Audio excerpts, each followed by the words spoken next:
that's all you're gonna hear in my music is a lot of Leimert Park. So get used to it, people. Real niggas don't make nothing but some hashtag classics. My niggas give me pound and say, yo, that shit's a classic. We pull it out the oven, it's a hashtag classic. Hashtag classic. Hashtag classic. Real niggas don't make nothing but some hashtag classics. My niggas give me pound and say, yo, that shit's a classic. We pull it Hi out everybody, the my name oven, is it's a Tionna Rae and I'm hashtag sitting here with Be Fre, the new up-and-coming artist from Leimert Park.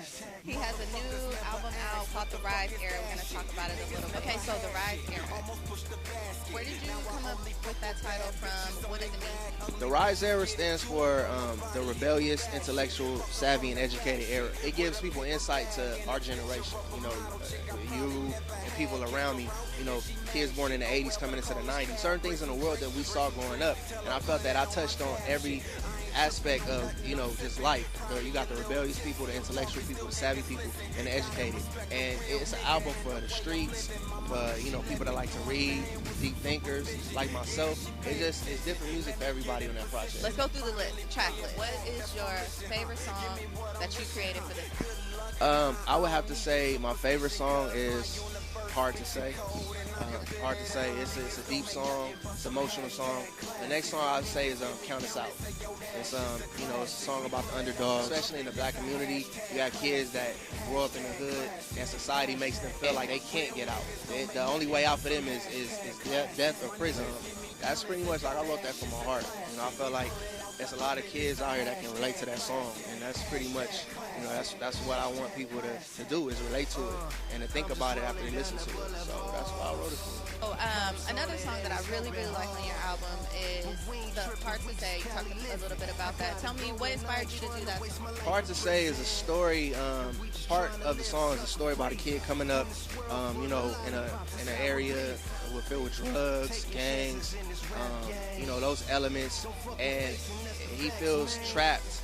He grew up in a decent home, but he feels trapped. He's seeing the young dudes getting money around him, and he knows there's better ways to exceed in life, but he doesn't know which way to go. Another song that's really good, because I know Be Fre, he's really big on social media. He's always on Instagram. He's always on Facebook, going off. Tell me, #classic. What inspired you to write that song? #classic is it's an opinionated song.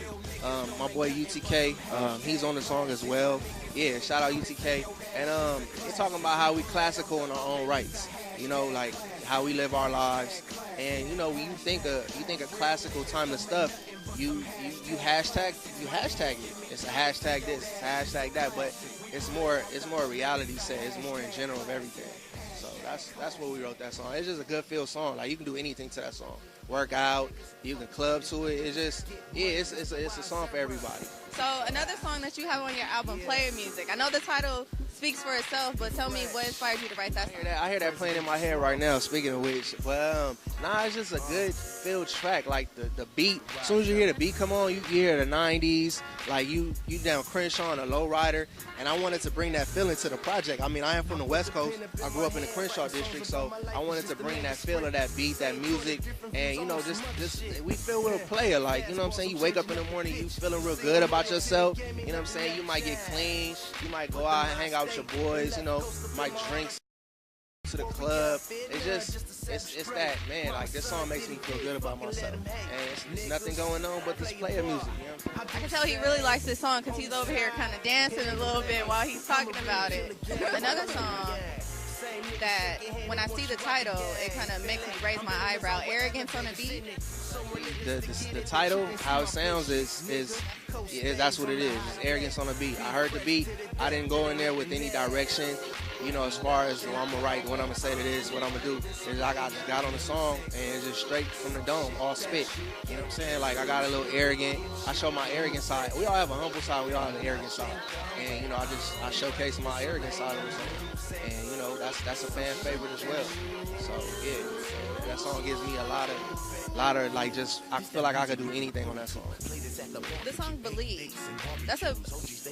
Even though it's a one-word title, it's usually something that like sparks interest in people. Why did you choose that title, and tell me a little bit about that song, Believe. Believe, keep your head to the sky type song. Like, no matter what, you know what I'm saying, keep your head up, like believe, like what do you believe in, you know what I'm saying? I'm not telling people certain things to believe in, but what's your aspect on life, like how you look at certain things, like this is what I believe in, you know what I'm saying, these are my thoughts, so I just incorporate that in the music, and it's a real, like, the subject matter in the song is very deep, the things that I touched on, and it's real, like it's just everyday life, it's what you see, and a lot of people, what do these people believe in, and that's the question you have to ask yourself as a so that was the whole purpose of that song. That's what I did with that. We're walking around here live in Leimert. Tell us a little bit about where you grew up and what this city means to you. Well, I grew up on Decken and Stocker, green and white apartment building. That's the apartment I was actually born in. My parents actually lived in that apartment before I was even thought of. So that's where I came home from the hospital. So, you know, we lived on that street for like 9 years. Then me and my mom moved to McClung, the 43rd behind McDonald's. So I'm still actually on that block right now. So, you know, this is home. It's always going to be home. That's where I grew up at. That's where I saw a lot of stuff at as a kid. That's where I got all my game from. You know what I'm saying? I learned how to fight over here, everything. Exactly. Yeah, so I'll just give it up to Leimert whenever I can. Like, you know what I'm saying? A lot of dudes that do music, they don't actually give back to where, you know, they made it from. And that's what I'm doing. Like, I'm giving opportunities. You know what I'm saying? When I blow up, I want other dudes that have the talent that I have to blow up. So that's all I'm trying to do is just give back. So that's pretty much what it's about. Is that the reason why most of your music always reference back to Leimert? Exactly, definitely. You know, I just feel like, you know, those are my roots. That's what I planted. That's what I came in as an artist with. That's my introduction to Leimert Park.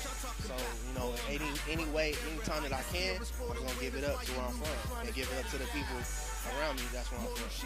Crenshaw District, 9,008. Shout out to everybody in Crenshaw District. You know what I'm saying? Repping from Crenshaw 54 to Crenshaw Rodeo. You know what I'm saying? It's all love.